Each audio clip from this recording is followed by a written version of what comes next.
New at 11, the 7 News I-team finding about a quarter of D.C. offices are empty. And it's not something unique to the district. Our investigative reporter, Mitch Blocker, kicks off a series of investigations digging into the consequences of so many people working from out of the office. It doesn't even have to be business hours for you to see what got us thinking about this investigation in the first place. We're on K Street, and you would think these offices are filled with government workers, with lawyers, with lobbyists, but you don't have to look far to see a sign of the times. Office exodus, it's a real thing in Washington. Retail space right there. Yeah, it's like you start looking for it, and all of a sudden, you notice it's on every single block, every other building. Even near D.C.'s notoriously bustling K Street, this for-lease right there, the signs are clear. Among them, a local and presidential favorite is still hanging on. And like my mother used to do, like my mother. Before the pandemic, it's like a day and night. the view from Costas Fastieris' kitchen was a line out the door. Today, he sees what we do.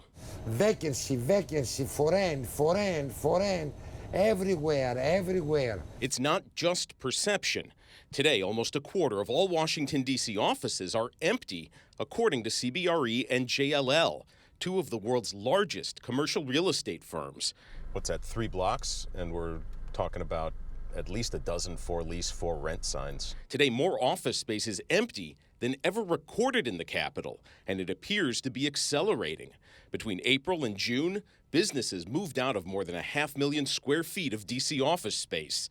That is enough square footage to fill the National Mall between the Lincoln Memorial and Washington Monument. There's opportunities to repurpose it that still keeps the city vibrant. Mark Salvatelli and the Commercial Real Estate Development Association are reimagining what all these empty offices can become.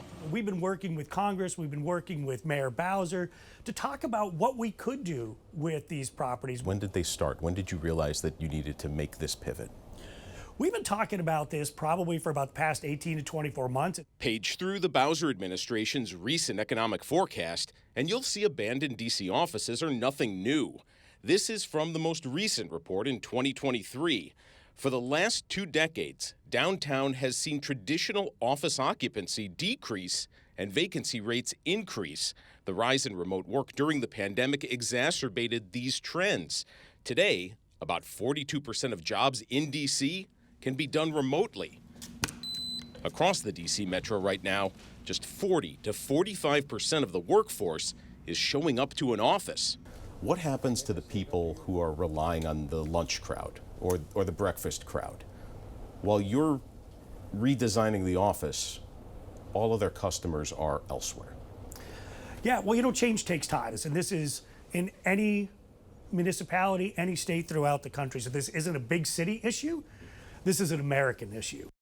The financial consequences aren't confined to just our favorite coffee shops or restaurants going out of business.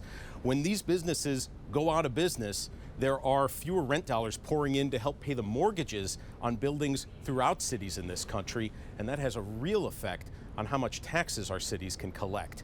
It's the latest from Washington. I'm Mitch Blocker, 7 News.